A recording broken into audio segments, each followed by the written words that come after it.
Hello, and welcome to Keep the Channel Open, a podcast featuring conversations about art, literature, and creativity. My name is Mike Sakasagawa, and this is episode 143. Today's guest is Nana Kwame Adjei-Brenyah. Hey folks, welcome to the show. On today's episode, I'm joined by author Nana Kwame Adjei-Brenyah for a conversation about his novel Chain Gang All-Stars. Nana Kwame Adjei-Brenyah is the New York Times best-selling author of Friday Black. His work has appeared in the New York Times Book Review, Esquire, the Paris Review, and elsewhere. He was a National Book Foundation's 5 Under 35 honoree, the winner of the Penn Gene Stein Book Award and the Soroyan Prize, and a finalist for the National Book Critics Circle's John Leonard Award for Best First Book, along with many other honors. Raised in Spring Valley, New York, he now lives in the Bronx. Now, I was first introduced to Nana's work when a friend of mine recommended his short story collection, Friday Black, to me, and I was immediately impressed. The stories in that collection have a dark humor to them, the sort of satire that cuts to the bone, where absurdity comes full circle into cold reality. Stories about the brutality of American racism, about the rabidness of consumerism, about violence of all kinds. Stories that incorporate both speculative fiction and satire and that defy genre altogether. I was deeply struck by how keen the observation behind the stories was, so when I got the opportunity to read his debut novel Chain Gang All-Stars, I jumped at the chance. In this new novel, we're presented with a near-future dystopian America where the prison system is turned into a combination reality TV show and bloodsport. Convicted prisoners known as links, as in links in a chain, are given the option of fighting to the death in televised gladiator matches with the promise that if they survive long enough, they'll be set free. The book mainly follows a fighter named Loretta Thurwar, a tough survivor and laconic figure who is on the verge of reaching her freedom. We also get to see from a number of other perspectives, including Hurricane Stax, another fighter and Thurwar's lover, who espouses love while fighting. We see from the perspectives of activists, spectators, prisoners, and even the executives who run the Bloodsport program. And what really comes through in all of this is both a blistering critique of the American carceral system and the deep tenderness that Nana has towards his characters and their inalienable humanity. I was just blown away by this book, and I'm very happy to be able to share this conversation with you today. Before we get started, a couple of things. First, there are links in the show notes for you to purchase your own copies of Chain Gang All-Stars. Nana picked the Lit Bar in the Bronx as the local bookstore he wanted to highlight. There are also links to Mysterious Galaxy Bookstore here in San Diego and to bookshop.org. As always, though, I highly recommend purchasing from your own local independent bookstore. Also, a quick reminder that Keep the Channel Open is a labor of love and is entirely supported by listeners via our Patreon. If you enjoy today's conversation and find it meaningful, and you have an extra buck or two to spare, I'd deeply appreciate it if you made a monthly pledge at patreon.com/likewisemedia. For just $2 a month, you get access to our bonus audio archive, which includes readings from past guests, including Ada Limon, Luther Hughes, Matthew Salises, Kia Brown, and many more, as well as interviews with the authors from my short fiction podcast, Likewise Fiction. I'm also currently working on some additional bonus audio that I hope to be announcing soon. So once again, that's patreon.com/likewisemedia. All right, let's get started. Here's my conversation with Nana Kwame Adjei-Brenyah.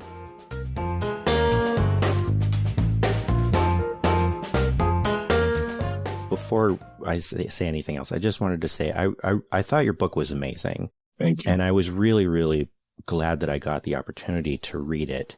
It's obviously one that has a lot of relevance to our world today, our political world today, but just as also a piece of literature, it is just an amazing book. And I think where I wanted to start with this was actually before the book even starts, is the epigraph that you picked. So you have an epigraph by Kendrick Lamar. The line is, "I hope the universe love you today." And that is from the song, The Art of Peer Pressure. Yeah. I'm kind of interested about like what it was about this that made you want to pick it, because like, so the song in general, like the story of the song is about Kendrick being in this situation where he's not he's doing things that he feels like he wouldn't normally do because he's with his homies, right? And some of those things are things that he's not really comfortable with. Yeah. And yet he ends up doing them anyway. But this one line in particular, I hope the universe love you today. If you take it out of context, it just sounds like kind of a benevolent thing to say. But in the context of the song, it's a lot darker, right? It has the threat of violence around it. Yeah. And I wanted us to know what was it about this line from this song that made you want to pick this as the epigraph? First of all, thank you for that, like, sort of like background into looking up the line. I really appreciate that. So when this is the second time I've chosen a Kendrick line. And before I even get into like the lyrics of it, I remember when the song came out, I was in school when the album came out. And, there's like an instrumental breakdown in the beginning. I don't know, like in the beginning, something's like this instrumental breakdown, which is like my favorite. I don't know, it's one of my favorite parts of the whole album. And it just kind of sets this mood. It just kind of sets the spirit in this kind of really interesting way that I really like. It said, everybody, that part. So it's just like, I don't know. It's like setting you up to get told this story. This guy, Arthur Flowers, one of my mentors, like plays the mbira, and like sometimes he'll do that to like set the mood. So there's already something about that song that made me feel like it's like it's a clear story being told, which I liked having at the beginning of my books. And then with the actual line, I think you kind of hit the nail right on the head, where there is like hope of love, but in the context of this story in which there's like a bunch of violence and danger, but it's sort of what they know and what Kendrick and his friends sort of is just their environment. And, maybe he's a little bit more sensitive, and he's sort of feeling that like he doesn't necessarily want to do all the things that he ends up doing, which again feels like very much in my mind connected to this book, where there's all these contexts where we're forced to sort of maybe not be exactly who we want to be, but it's just what's in front of us, so we follow along with it. And so that awareness of such a kind of personal perspective felt useful for me. And then also just I hope the universe love you today, that the bigness of that, the specificity of that, how it works out of context in this sort of simple way, but also in the context with this sort of double-edged, both not threatening, but almost there's like a sinisterness to it. It just felt really useful for the book because, of course, there are characters who are championing love, but are also feeling death at the same time. That sort of duality, obviously in particular with the character of Stax, you have, her way of being in the world, and her rhetoric that she uses when she's on camera is very much about love, but at the same time, she's having to do brutal things as part of this program. And that duality, I feel like there is that same duality running through the book in general, of sort of juxtaposing the brutality of the system and the brutality of the world, and yet the tenderness of the characters. There was something that I found really moving about the story. You know what I mean? Yeah. It's right at the heart of it again. Like, people were trying to be love, try to embody it even in the most loveless circumstances.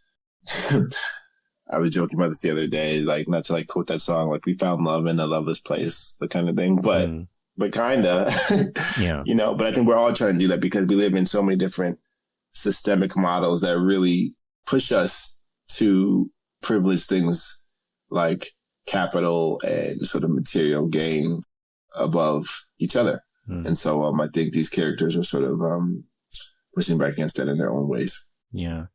So I wanted to actually back up a little bit outside the book. One of the things that you've been asked in other interviews, I know, is whether or not you would consider this book to be satire. And I think, that's obviously open for interpretation.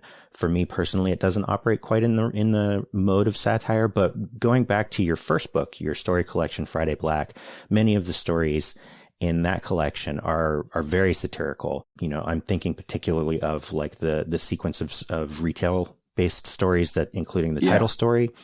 The first story, the Finkelstein 5 story, it's satirical, but not funny. And there's a few things that I was sort of thinking about with this. And the first just being that, satire is one of the sort of modes of literature that I feel like has a more explicit function than other kinds of, many other kinds of literature. I think that all art does something in the world. And a lot of times I find that question more interesting than like, what is art, is more like, what does art do? And I think satire really, really puts that in the foreground. And I'm just kind of curious, when you're working in this mode, like, what does that allow you to do as an author? Does that make sense? Yeah, like working into like in the mode that is like perhaps satire, or in the mode that of There's so much to say about it, because the satire question for me, it's also one, if you've seen in other interviews, I don't always know how to answer it, because I think I also think I work in a lot of different modes at once, which is probably what people are identifying. Even though this book is a novel and the first book was a short story collection, I think part of my, thing is the sort of flexibility between registers of modalities. That sounds crazy to say. I don't like that. Sounds so academic. I don't know. Like, I think when people hear satire, I think sometimes the reason why you and maybe even me as well might sometimes resist it is that satire seems to privilege humor, right? And like the exaggeration aspect. And I think because of how I sort of straddle that line between hyperbole and understatement, sometimes satire feels false, because what is represented in the story sometimes is actually not so disparate from what it actually is. So I think that tension you're describing probably comes from something like that. At least it does for me anyways. But in terms of for why I like working in that realm at all, artistically, and I might as well throw speculative stuff into that pot, because why not?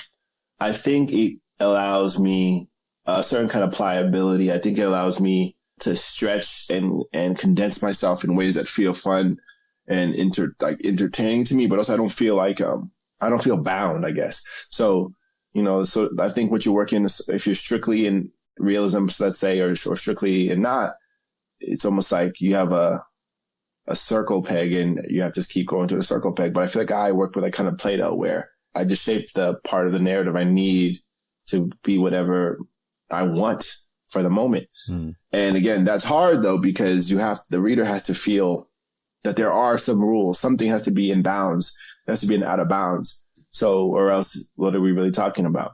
It's really hard. If nothing matters, if there's no rules at all, it's really hard to create stakes, which is very important, at least for me, to create narrative tension, which is the energy that pushes the reader through the text. So I think for me, working in the satirical mode allows me to sometimes like laugh at the ridiculousness of the pain that our systems create, but also sometimes cry at it, which is how I like it to be, because it gives me power, I guess. And it also allows me the ability to be very specific, but also difficult to reduce. That is to say, like, if I were to work particularly in exclusively realism and talk about some specific prison, it could be understood perhaps that I was condemning like a warden or a couple of people, as opposed to like this system at large. And so I think that satire gives me the power to be broad, difficult to reduce, but also if I choose to be, I can be very specific, and also it's pliable, it's stretchy. I can that's me be really malleable, which I feel it fits my style, which from even my first book until now, if I do have a style, I think part of what it is that I have the ability or willingness to employ many styles, so to speak. I mean, I do feel though that like stylistically, even just through the collection of your first book, there are a lot of different kinds of stories, but there is a through line, and I feel like that runs into Chain Gang All-Stars as well. One thing I was thinking about in particular is that, satire is always a criticism. Like it always has this sort of critical lens that it's turning on whatever it is that's being satirized. I mean, the one that most of us have to read in high school or whatever, right, is Gulliver's Travels. We read Jonathan Swift, or like A Modest Proposal. And there is this sense when you read a satire like that, it's like I'm making fun of this thing in order to try and take it down a peg, mixed with an actual social critique, right?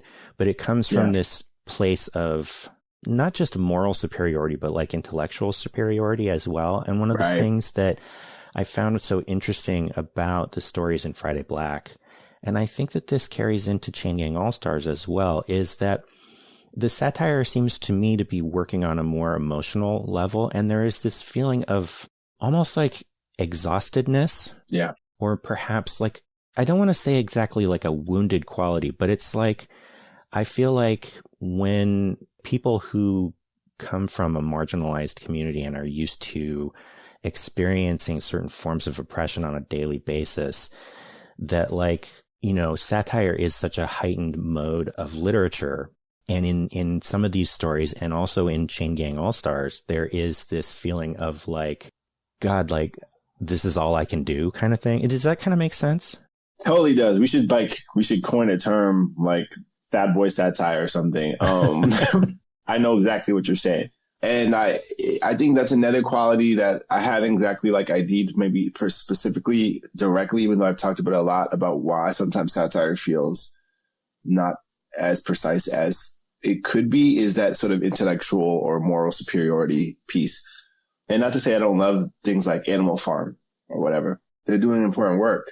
But I think that very, very often, if there's hallmarks that I can identify or things that I try to almost strive for at this point, because I've recognized the pattern is my work will implicate myself, like me, if I can. And that's not always obvious to the reader per se, but like that is to say the protagonist, or like there is no like sort of clean-handed person who's just looking down on everyone.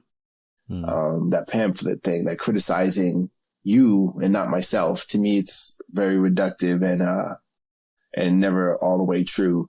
In my first book, the titular story, I always make the joke that I learned the word titular at a conference. So now I use it a lot to sound smarter. Friday Black.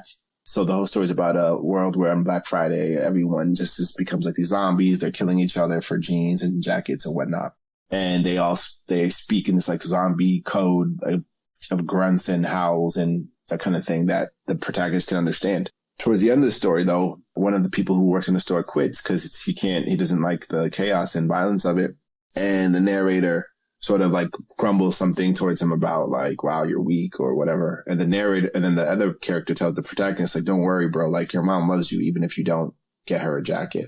And in that moment, the protagonist is implicated as also being infected with the Friday Black. He is also, just by a different grade, maybe his infection is not as deep, but he's still doing something he doesn't want to do, and sort of conflating material goods with love, and thinks that and believes that his only way to express that love he feels is through the acquisition of some material good. And so that moment is really key to me. And for a long time, that story didn't feel like it was working because I didn't have that moment.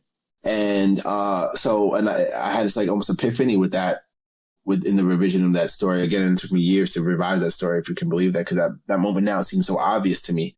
But yeah, that feels really, really key. And it's sad because we're all on this thing, and I'm never trying to be like, oh, look how stupid y'all are, or look how stupid anyone is, or heartless or unkind. I'm like, we are all infected with the Friday Black. We're all infected with the loveless, but we can do something about it as well. And so that weariness is also, for me, it's like sometimes just how unwilling we are to like accept that feels like tiring to me, and also just how it's so tricky, how delighted we might be by our own egos that are really not really changing the paradigm, but really just pushing us. Like, you know, like you might feel like you're successful because you got more money, but you're still playing the same loveless game. And that's really hard as you start to see that when you wish you want to do better, you're trying to do better, but you feel like you're still stuck in these same models. Another thing for me with this. That was a really good question also, by the way. Oh, thank you. I do my best. So, you know, I'm not going to just talk about genre the whole time, but there was another sort of genre-ish thing that I was thinking about. And actually, you know, just in general, genre is something that I find really interesting, because I feel like at root, genre is sort of a conversation between books and the world, and, you know, books with each other. But so I think that it's probably fair to say that Chain Gang All-Stars, as well as many of the stories in Friday Black, have a dystopian quality to them. Yeah. And dystopia is something that I find really interesting as a genre. Obviously, like, dystopia is very popular as like a YA genre. And, you know, again, we've also, like, when I was in high school, I had to read Alas Babylon. You know, it's a, you know, post-nuclear war kind of thing.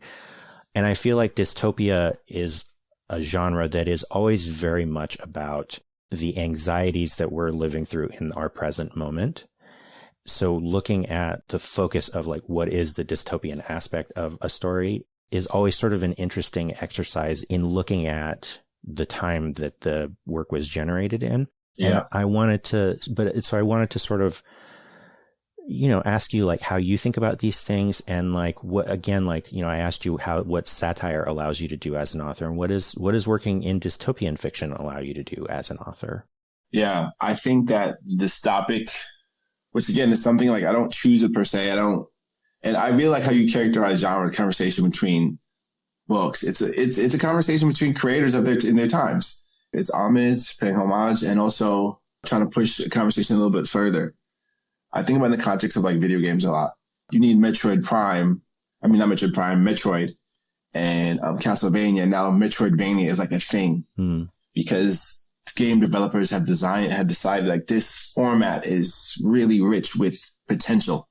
And it also has fundamentally, because of now the ability to create on an independent level games, like it also is like within our ability to create without the huge studios, but still create great depth. So anyways, like there's so much interesting about when genres grow, when we are created, and when our genre was created, because it's like this kind of consensus model where we all notice this, and then again eventually it's like, okay, well there's something similar between these things. These people seem to be in conversation, and we can usually like point to time and be like, okay, there's something in the zeitgeist. There's anxiety about X, Y, and Z, especially post. I did an event in Winston-Salem, and I was with a historian, and he was talking about postmodern. I was like, hold on, just explain to us all what postmodern actually means once and for all. And a lot of it had to do with the ability, the post-nuclear like stuff, to like the ability to like obliterate ourselves, like truly, for sure, and the anxiety that comes with that. And so that's all to say, I think that working in dystopia is as a dystopic sad boy satirist, no, working in dystopia is useful for me because I get to say like these stakes are pretty high. We're already, and also again because of the nature of my dystopias is there's always like a dystopia now quality that like we're already here. If dystopia means like, if I like super, I view it as like large scale unnecessary suffering being administered somewhat systematically without people's control, or like where there's infrastructure for suffering that is undue and massive. I think we're there right now. Yeah. And of course, obviously many of us live in great privileges, including myself. But it's also important not to ignore like just how much death is everywhere around us. And so to me, working dystopia is just my way of being like, you can't see what I'm doing, but I'm like gesturing like with my hands, like, look at this. There's a lot of corpses. Yeah. And we put like a Gucci belt.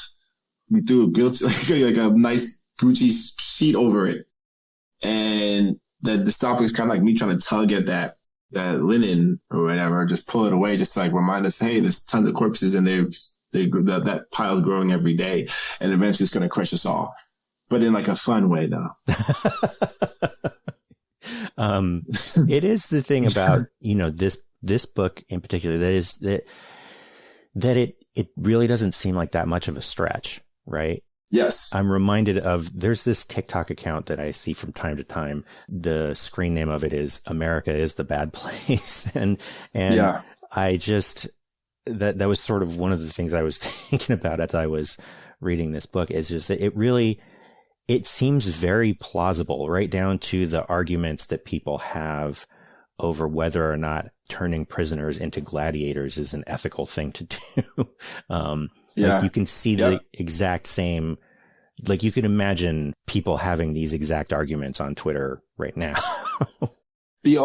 So like when you talk about the nature of the satire or whatever, I think another aspect of it is, cause again, I'm interested in this conversation because genre, I feel like quote unquote literary world doesn't really know what to do with me sometimes in terms of like where to place me. Yeah. Mostly because of weird elitist attitudes towards quote unquote literary fiction as opposed to quote unquote genre fiction, which are all just illusions anyways, or like tools to help us understand things, but are not really anything ironclad in my opinion.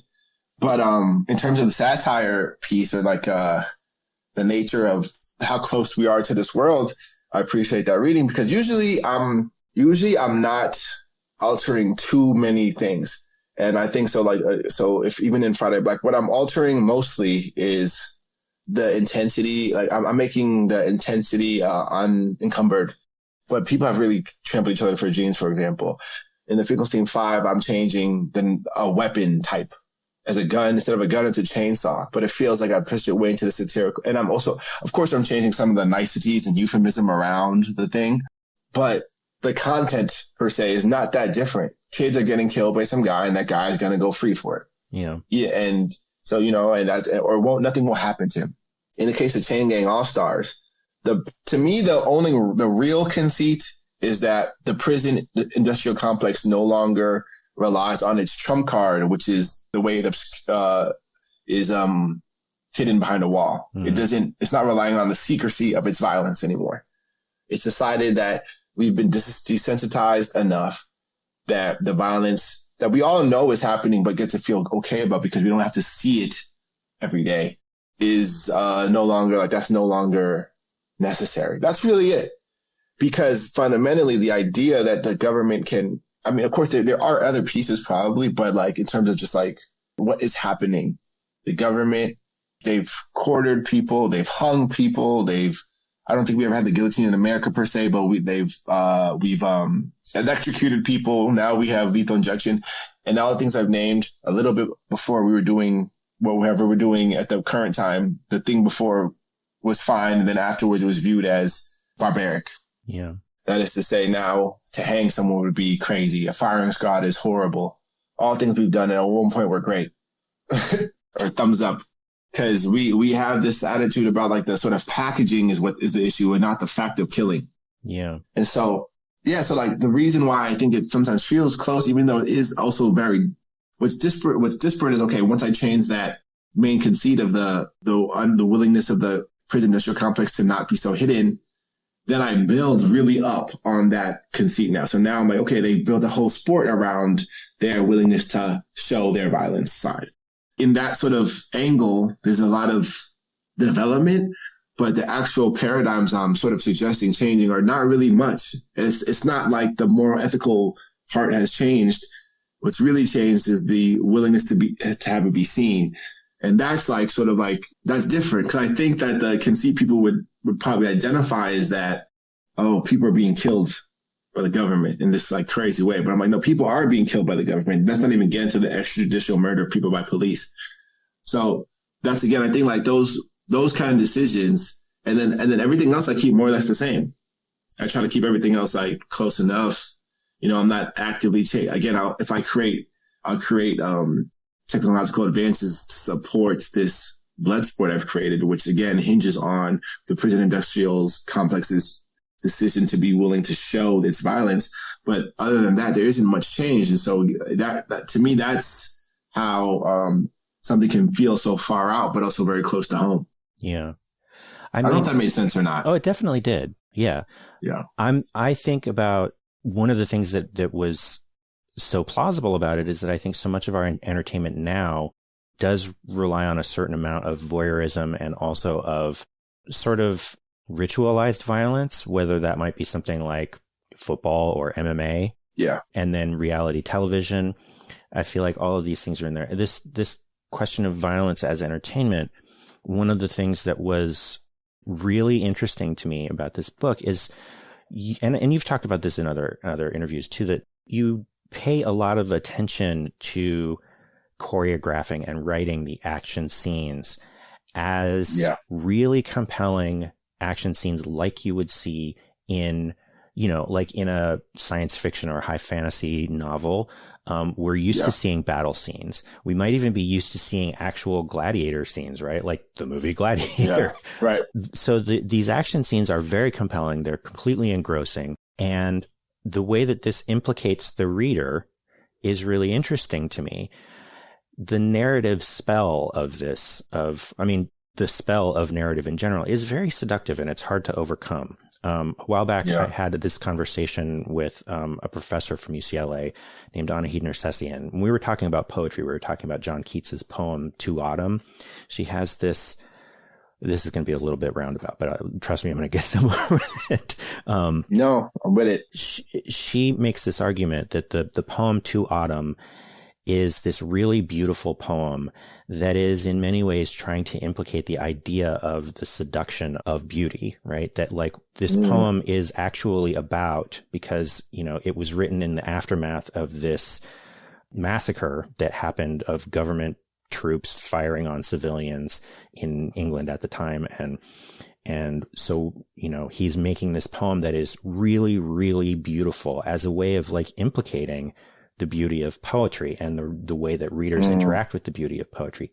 But the problem is that when now we're looking at this from 200 years later, most people don't know what the Peterloo Massacre was or know that it happened right before Keats wrote this poem. And all we see is a beautiful poem. And so we as the reader are just now, we're lost in the thing that he's trying to implicate. I'm also thinking of a movie like Starship Troopers, which is like really a critique and criticism of like American fascism. And yet a lot of people see that movie and totally miss that. They miss that the main characters are literally supposed to look like Nazis, and all they're seeing is an action movie, right?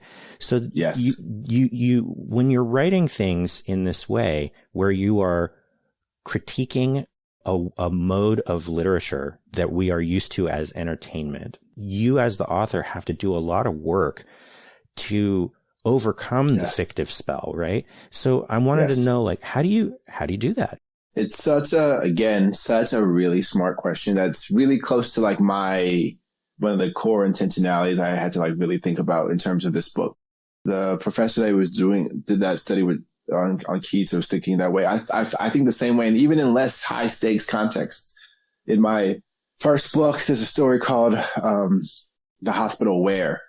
And towards the end, the character's like almost like annoyed and like it's kind of meta. So the writing is starting to get like really like flowery and stupid as like his father's health is declining. He's sort of like, basically it's like, it's annoying to like try to turn something pretty out of like something shitty, you know? And and that's not exactly the same, but it's like this thing we're always doing where we're as artists, you're trying to make something like beauty.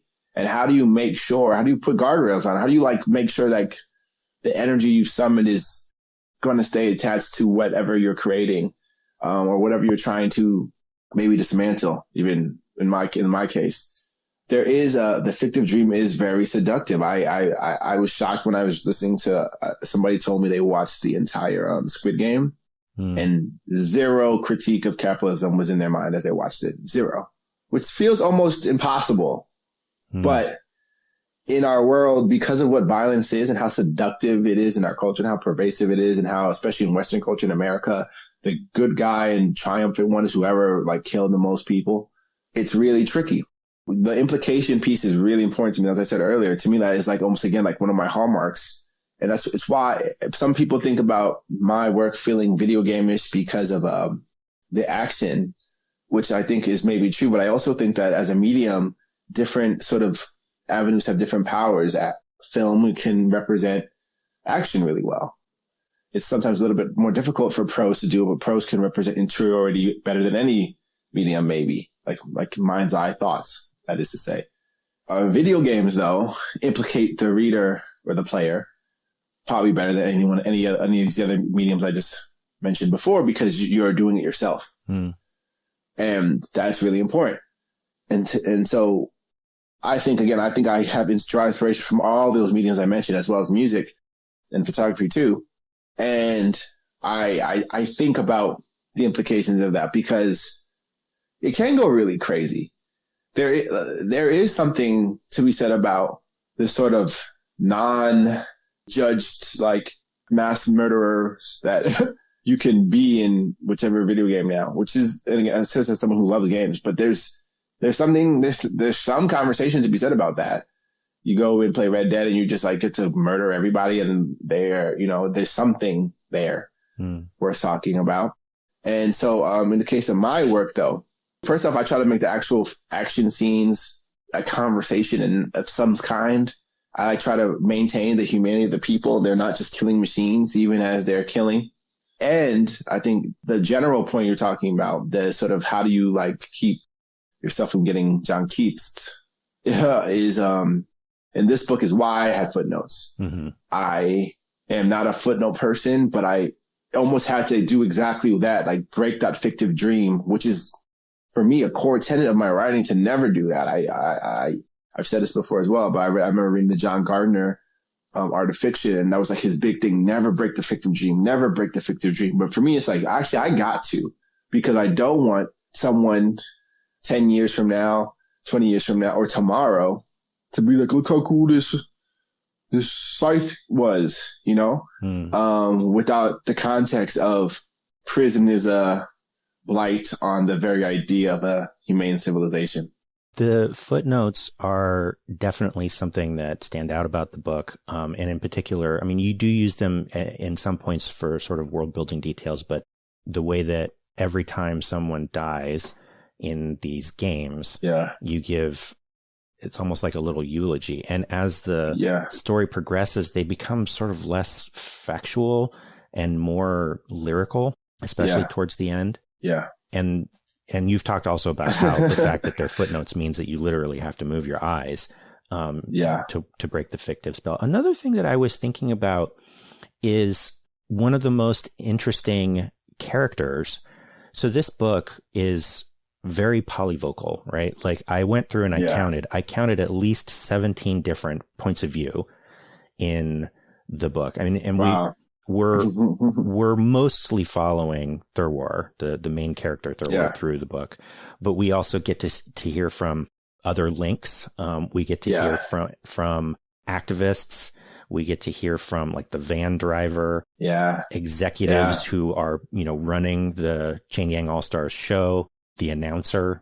But the one that really struck me was that you have these characters, Will and Emily, who are spectators, right? And in particular, Emily, because I feel like her point of view is very much, at least like where I am as the reader, where she's skeptical about this. She doesn't feel good about it, but then she kind of gets sucked up into the drama of it all.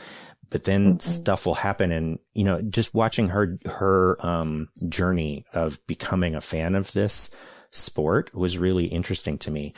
I wanted to talk about how the way that you're using so many different voices in this, most of them are third person, a few of them are first person. It's interesting, like even among the prisoners, like one of them that you give us Gunny Puddles' point of view, and he's like pretty explicitly racist and, you know, not a sympathetic character throughout the thing. You give us those executives who are working. So like not all of the people that you're giving us their voice are sympathetic characters. Some of them are actively working to create this world that we're in.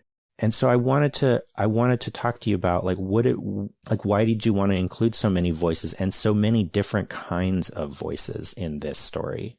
Again, it's a really well sort of considered framework for that question. The issue of like prison abolition, or the issue of prisons rather, is super complex because it pulls on our general attitude towards morality. You know, it's like, how do we handle people doing harm? How do we handle our fear, which is one of our primary motivators?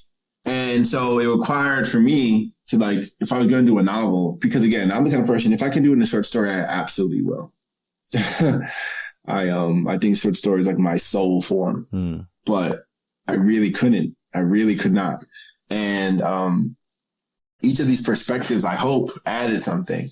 And so I wanted to really like just get to how many different ways people can view this thing, which again is, I don't think most people would argue that prison is humane, and I think most people say it's inhumane, but we need it or something. Or they just become like, it was there, so whatever, indifference. So yeah, I wanted to capture all the different sort of ways that, to at least my eye, and obviously there's many more, that we sort of allow this really difficult thing or this really like terrible thing to persist. But you mentioned characters like Gunny Puddles and the Game Masters, who are like the more obviously unsympathetic characters. Most of the people in this book that we spent any real time with have at least murdered someone. There's characters who are rapists, there's characters who are murderers. These are like the things that we hear when you even bring up prison abolition. Gunny Puddles is probably the worst of the worst in many ways because he's unrepentant. And I think with him and the game masters, the sort of commissioners and bosses who allow this whole thing to thrive, it was important for me to kind of put my money where my mouth is, I guess, in terms of like my more ethical attitude towards abolition and some of these ideas that really sort of center compassion and grace. So I have this person who's unrepentant rapist, but he's a human. And I don't get to be like, well, you're unrepentant racist, so like you don't get to be a human anymore. No, the whole thing is that your humanity is non-negotiable. And once I look from that paradigm and then I kind of hold even him with love, I'm able to see that, you know what? He arrived here somehow. This human, just like every human, was a child at one point, and there were circumstances that forced him into this loveless context. And if I'm not willing to view him with love, I will forget that. And it gets really harder to me to sort of backtrack and then even engage the systemic issue that got him to this place in the first place. So it's like the abolition thing it's about building infrastructures, and it's about adding things to really give us the ability to engage meaningfully with the real social ills, which is whether it's mental health crises, whether it's poverty, whether it's addiction, these things as well. But it also keeps us from doing the sort of bad math of this guy plus what he said equals screw him, and that's it. It robs us of our ability to have a nuanced appreciation of humans. And we have to have a nuanced appreciation of humans to even understand how the people who are causing the most harm got to be that way. And so for me, even though I'm not saying like this guy would be my best friend, I have to like say, I don't like him, but he's a human still. And not only do I not like him, I strongly dislike him is the nicest way I could probably say it, but he's still a human. Again, like people's humanity is not negotiable, and that feels really important. And even in the worst of it, which is like the game masters who represent like these like super rich, mega powerful, I can view them as being like so blinded by their own party line that they just go with it, so fat off their own riches, so blinded by their self-proclaimed necessity. They do things that really kill all of us. But again, they don't think they're evil. I don't think anyone thinks they're evil, or at least I hope that's the case.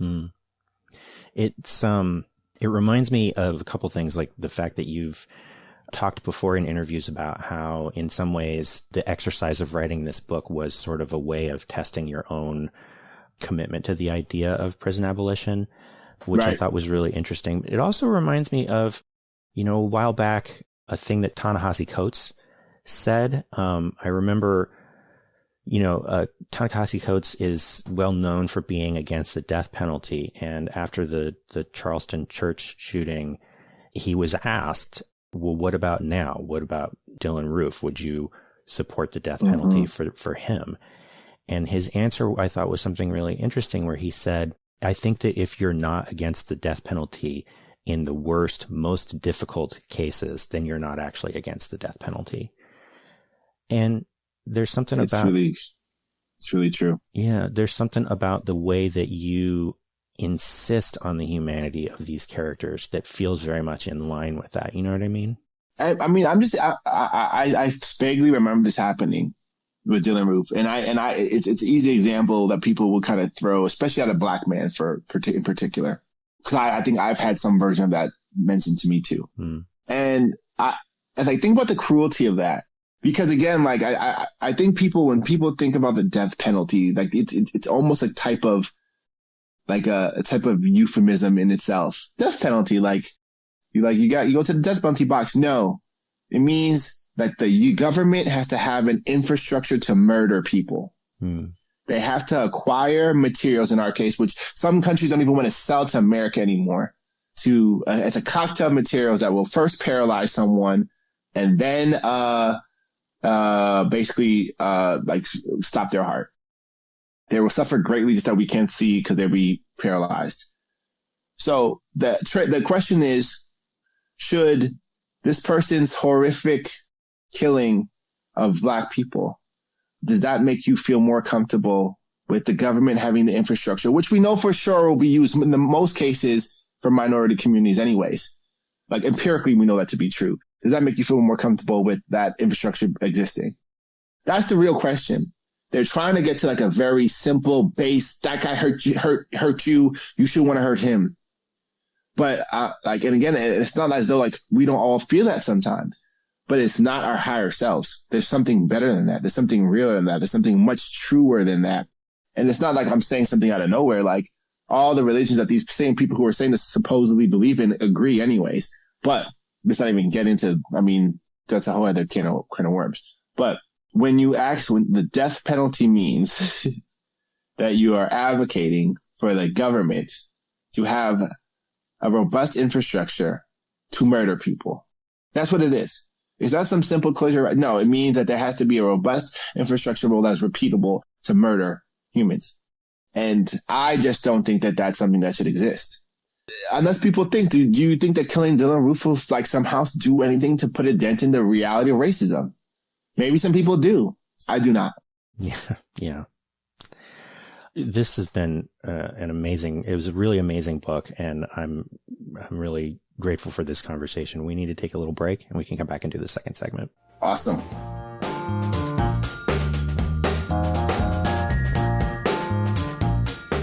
So for the second segment, I always invite the guest to bring a topic of their own, which could be whatever you'd like to talk about, whatever happens to be on your mind. So what would you like to talk about today? All right. So I said earlier, I'm like in the middle of a book tour, and I'm grateful. Today's Sunday? Today's Sunday. Yeah. And the New York Times book review is out, and we're on the cover again. Congratulations. Which is awesome. Yeah. But also what's also complicated is like just struggling on tour. I kind of had an epiphany, not epiphany, but I had a moment yesterday where I realized like just being exactly where I am, not worrying too much about the future is so important. But I guess what I'm thinking about is how basically like how to gracefully embrace success or the lack of success or whatever, and make your art, or even maybe more importantly, live your life outside of the context of always trying to strive for this next thing, you know? I'm interested in like how, and I wonder for you too, cause you obviously put a ton of effort into building this work you're doing, like how to stay engaged with the thing and what matters outside of the context of sort of external validation, success, and all these type of things. That's where my mind is right now. I mean, I think it's such an important question. It really gets to the question of why do we do the things that we do at all, right? Yeah. Yeah. And yeah, no, you go ahead. I just, one of the things that I love about if you want to call it the medium of conversation, is that it does really require you to be in the moment, and it requires you to be listening and not just waiting for your turn to talk, It requires me to be present when I'm talking with someone. I know not everybody does that, whether they're in an interview or just talking to people. A lot of people do just wait for their turn to talk. But there's something about that feeling of this is what I'm doing right now. I'm not doing anything else. That is for me very important, and to allow myself to be in the moment. I feel like, as an art maker, because I also, I'm a photographer and a writer as well. That's also something that I believe that am reaching for when I'm making the work. I'm not always successful in that. A lot of times I'll get a little too wrapped up in what I want the end product to be rather than just being in the moment of creation. But is that something that you feel as well? Absolutely. And I could tell you're a writer. I knew it. I do. And I liked when I first got into photography, I really sort of loved it because, and now I've gone to the film thing. I'll ask you in a second what you shoot on, because it ends up feeling really present moment. I can't even check. I can't even review it. You take the picture, that moment happened and it's there. And I think it's cool that you are actively already thinking about how present it makes you feel to be in conversation. I've been thinking about why it feels like such a grind to be on tour, but the events themselves are amazing. They feel really good. I've been feeling great about them. The crowds have been nice, or spectacular even. And it's for that same reason. When you're on stage, you are forced almost adrenaline, like to be like completely there. I'm not thinking about my flight. I'm not thinking about I'm hungry. I'm thinking really closely about what I'm going to say and what people are going to say to me. And I'm listening hard and I'm just really there. And you're in this kind of great place where you're not thought anymore.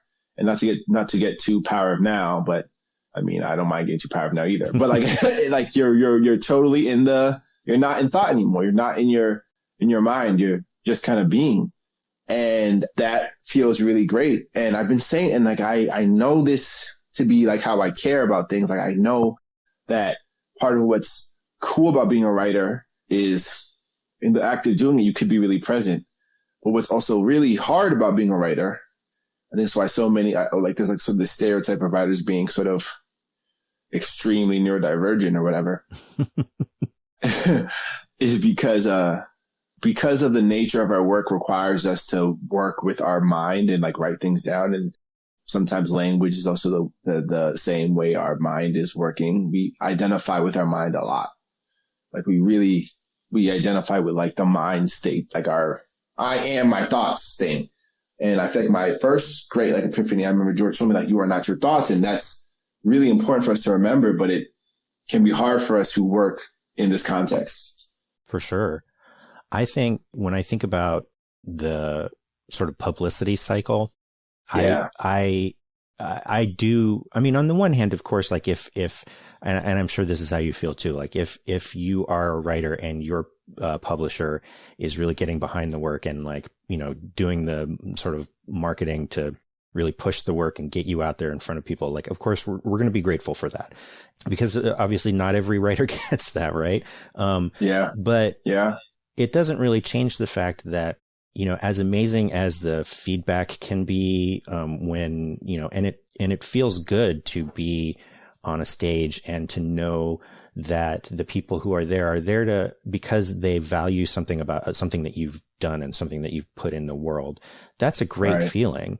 And also just being able to have conversations with people, you know, it's a way of being present and it's an enjoyable thing. But then you have what comes in between, right? And most of your life is going to be that in between part, right? Whether it's, you know, running to catch a flight first thing in the morning when you're on tour. And, you know, I mean, nobody really loves air travel, right? Or even, you know, let's say, I mean, because I have a lot of friends who are writers who have done book tours, for example, and that you have that moment when the tour is done and now you're just back to your life, right? And, you know, it's not all going to be like, you know, being on stage and getting taken out to dinner and all of that stuff, right? Like you're eventually going to go back to your normal home, your normal life. And especially as a writer, a lot of the work that we do when we're writing, we're doing it by ourselves. I mean, some people might go out and work in a coffee shop, but you're still sort of mentally by yourself, right? I think that is sort of like it really sharpens that sense of like, why am I doing all this? And of the need to be able to take pleasure and find fulfillment in just the doing. You know what I mean? That's really it. And I've been saying this, but it's like sometimes you forget it. So I gotta say, I've been telling my students like the glory that's to be had in this writing thing, but also in this art thing, but also in this life thing is in the doing. It's weird though, because it gets like in my heart, I am a competitive person. And I used to be very competitive, and I don't feel competitive about writing, which is almost why I like it, because I think the game or the goal is to save the world. And so we're all on the same team. It's like a team sport. I think about what do I care about most, but I guess what I have attached to, because it isn't like sales or whatever. I know it's not those things, even though we've been lucky to do okay in that context, which maybe I do care, because maybe me even saying that qualified means I do care a little bit. And there's nothing wrong with that, right? I mean, it's hard because like you almost like secretly start identifying with pieces that you thought you didn't care about at all. Like what I do care about is like my peers' respect. I do care about smart, good, generous readers feeling like I'm doing something a lot. Like I care like a lot. And I used to be obsessive about it, and I am about being a writer in general. And now that I'm I don't know. It's weird how like the change can always move and how you're old. Like that's why like, I feel like it's so important, as you said, to like attach to the doing, but also like what I'm even taking it further as is like really being intentional about remembering that this is a great moment. I'm doing something amazing, but there's no reason why my everyday life can't feel just as special as being on tour. Because to be honest, a lot of this tour period has been super brutal, but the events have been magical, like absolutely magical. But I can also like try to summon that presence while I'm doing regular stuff, not even just writing, but just like walking or something, because just being there is something that is possible, you know, or I think it's possible. I can cultivate it. But the other side though, I guess, is like, how do I not, I said, try not to be too power of now. Now it's going full power of now. Okay. Like it already is. I'm saying it's already happening. You know, like if you work harder for something and there's other people obviously in different contexts and you are receiving accolades. Or like I said, we're in the paper today. It's a huge deal for writers on that cover. How do you like receive them gracefully, but not to start to identify with the fact that you have those things? Because it literally becomes how people identify you. Every time I go to an event, they'll be like, New York Times bestseller, blah, blah, blah. You know what I'm saying? Like the challenge for all of us, I feel like, is to, especially on the side of like who are like sort of doing the thing in the sort of weird consumer capitalist context, well, or finding success, maybe just the easiest way to say it. How do you embrace the success, but not over-identify with it? Because over-identifying with it can cause problems too. Yeah. I think that somebody who makes work of the kind that you do is going to be very aware of the sort of social context of there being hierarchies in our culture. Yes. And I think that it's very obvious that your work is trying to push back against that concept of hierarchical social strata. Right. And yet. Well, and yet, I mean, and we talk about the seduction of the fictive spell. I mean, the culture that we live in, this dominant capitalist, white supremacist, cis heteropatriarchal culture that we live in is also very seductive. And because it is so pervasive, it is really hard to not get caught up in it. And it really requires, I think, a constant sort of vigilance to be not swept up in it, especially, I mean, it's easier to do that when you feel like an outsider, but once you start having a certain amount of success, then the establishment is sort of accepting you, and then what do you do, you know? Exactly. Yeah. And how, there's no way I could say I haven't been accepted at this point. 2 times in a row, the Sunday Review. You know, like it's almost impossible to, because I identify as like someone on the outside looking in. My first book was a short story collection that was like insane. Like I try my best to believe I know I didn't sacrifice any of my intentionality in my work, but I've still been received pretty well. And I'm grateful for that because it was something I wanted a lot, but it's also that weird seductive thing. I mean, I think it just takes work and effort, because I feel like I have recently had the experience of seeing, I thought I didn't care about that at all, but maybe I do, you know, really quickly. I can't believe I'm even talking about this, but I just feel like it's worth saying the real shit now. The first book I did, we did the the bestseller list right away, right? New York Times bestseller list, which is like obviously the one, but it was like trade paperbacks. So there's a whole bunch of complications, whatever. This time around, we made Washington Post bestseller list. We made the indie bestseller list, which if I had to choose one, the indie one probably means the most to me, because of like, even me saying that, it sounds cringe. Cause like, yeah, I'm like a real blah, blah, blah. I'm for the indies. But I mean, I do believe it, but it just sounds like cringe, but I mean it in my heart. The independent booksellers are to me the reason why I get to be an author in this context. I love them like sincerely, and every place across the country, they've shown so much love. But for the last couple of years, when I come up to stage, they say New York Times bestselling author Kwame Adjei-Brenyah. And for a lot of reasons, I think a couple of like sort of like the super big, like, you know, like James Patterson type people, is her name Daniel Steele type people that came out that same week. So we didn't make the hardcover fiction bestseller list on New York Times. And if you would have asked me, I would be like, I don't know what the cursing rules are. No worries. I would have been like, I don't give a fuck. Because I don't care about that. I don't think about that. I think about like impact, you know? I think about like being an artist why would I think about like it's no disrespect to like any particular person, but why would I be worried about people who don't even write their own books, a list that like features people who don't even write their own books? You know what I'm saying? Mm-hmm. Like just to like not be like specific, but like, you know what I mean? Mm-hmm. But I found myself feeling like, I don't like this feeling. Like I found myself feeling like, oh, I guess I did care about that a little bit. Or I guess, and it's like this tricky thing because I didn't have to test it. You know what I mean? Because it was just happening. So I just thought, whatever. So that's, and maybe it's like crystallizing as I'm speaking to you right now. It was really important for me to have that experience. And again, I even put the qualifiers of we're still a bestseller, national bestseller, but we're not New York Times bestseller, like, which means it does mean something to me, but I didn't have to interrogate it. So I think it's important for all of us to like check in, however that might come. I think that the world gave me a check in. It's like, yeah, you said you didn't care, right? Here you go. And I was like, oh, I guess I do. Yeah. There's always this question, right? I mean, like, because, I mean, we have to make the work that we make for ourselves first. And that's what everybody, like every teacher, every book about art and writing is going to say, you have to satisfy yourself first. And I think a big part of that context is because you can't control how the world is going to receive it.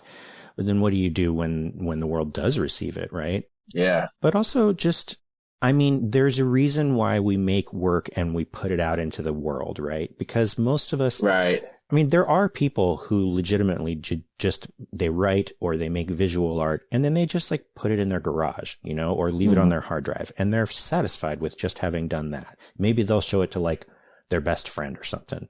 But, you know, when we're putting work out into the world, it's because we, on some level, we do want people and the world to interact with it. We're trying to say something and we hope that message will be received. Maybe people will find something in the work that we didn't even know was there, and that can be a really amazing experience.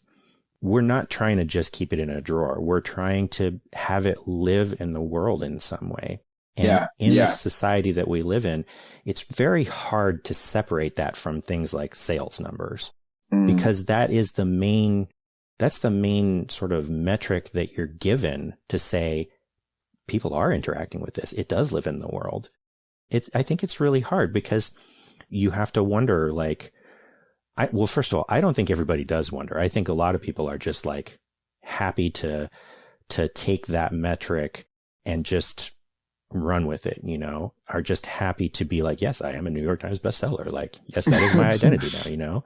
But for people who are trying to be more intentional about it, who are actually trying to say something with their work and are being mindful about how their work lives in the world, I think that, I mean, that is something that always is going to require some kind of a negotiation, whether or not you achieve the success. You know what I mean? Yeah, it really is.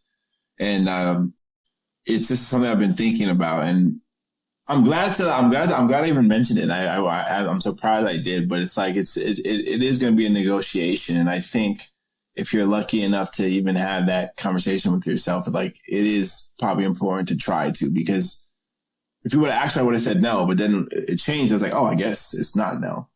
And that's important because now I think it gave me an avenue to which I can like remember that, yeah, I do want my work to live in the world. And I also know for a fact it does. Like this tour has been like this greatest evidence possible that in a way that feels much more real than, you know what I mean? Any of those, like you just said something really important. Many people, all they have is that metric, but I have my eyes. You know, yesterday I was in Santa Fe. I don't know how many people in the room, but there was like incredible crowd, super engaged. They stood at the end. It was like, I was honored. And so I don't have to wonder, but you know, there's always like these things, and that's why it's tricky, because the same thing that can make you full can also make you feel empty if you allow it. And so, I've just been thinking about, I think all of us as artists who are making things and putting things in the world have to sort of remember that and be gentle with ourselves, but also like hold that awareness pretty close, because it gets tricky pretty quickly on both sides, whether your work is being engaged with or selling or whatever, or if it's not. Yeah. If it is, both sides. Absolutely. So the question I like to end with is, if there is a piece of art or literature or creativity in some form that you've experienced recently that meant something to you. Yes. My music that I've been listening to on running around has been a lot for me. Noise canceling headphones are probably my most important, like on the road. Yeah. Like item. I've actually realized it makes me less afraid of playing because like I didn't realize how much the sounds of like the of like, you know, like was like messing with me. But I just feel like she's really dope. There's an artist named Kwame Adjei-Brenyah. Okay. She has an album called The Visitor. Okay. And I think it's really beautiful. The songs, the titular song in particular, and there's a song called Francisco. It's a kind of old, it's from 2015, but it's Adjei-Brenyah. That's Kadjah and there's a song called Francisco, which doesn't even have any words, just like this melodic thing. And I've been listening to it as I go into the clouds and sometimes as I land into cities, and it's kind of just been like resetting me in this nice way. It's just beautiful. Like it's sort of neo soul. She has a voice that just feels like full of heart. The lyrics have depth. I've like been like searching the lyrics like to read it. It's like really trying to get into them. I think it's beautiful, but also it's like the kind of thing that's like hitting me when I needed it, you know? So, yeah, Adjei-Brenyah, I think she's really dope. Wonderful. Thank you so much for talking with me today. I loved your book once again, and I really enjoyed our conversation. Okay, as I mentioned at the top of the episode, there are links in the show notes for you to purchase copies of Chain Gang All-Stars. I highly recommend checking it out. And that is our show. Editing and mixing on this episode is by me. The music is by Poddington Bear, and transcription help is by Shay Aguinaldo. If you enjoyed today's conversation, please consider supporting the show by making a pledge to our Patreon campaign at patreon.com/likewisemedia or by leaving a review on Apple Podcasts or Podchaser. There are links in the show notes for that, and you can find all of the show's contact info, transcripts, and show notes on our website at keepthechanneleopen.com. That's all for now. We'll be back with a new episode soon, so do be sure to come back for that. And until then, remember, keep the channel open.